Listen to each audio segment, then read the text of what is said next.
Setelah melakukan penyelidikan dan mendalami kasus, akhirnya Satreskrim Polres Nagan Raya berhasil menangkap pelaku pembuang bayi seorang gadis usia 16 tahun berinisial KM bersama kekasihnya ZK 24 tahun. Laki-laki tersebut diduga orang tua dari bayi malang tersebut di kawasan Betung, Kabupaten Nagan Raya.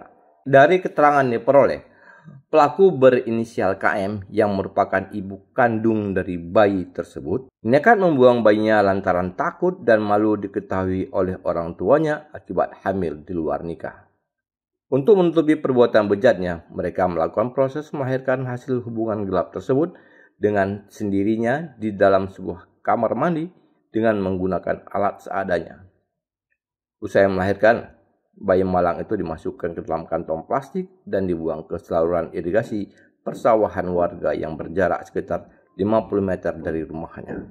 Sebelumnya, pada Rabu 15 Februari 2024 lalu, warga di Kecamatan Senagan Timur di Kabupaten Nagan Raya digegerkan dengan adanya penemuan sesosok bayi yang sudah membusuk di saluran irigasi areal persawahan warga.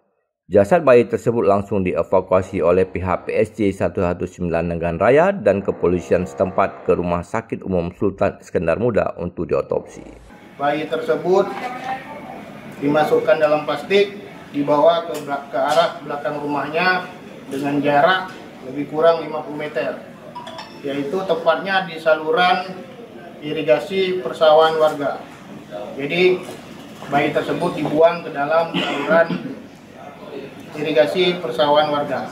Saudari KM merasa malu dan takut apabila keluarganya dan warga sekitar mengetahui kalau dia punya hubungan gelap.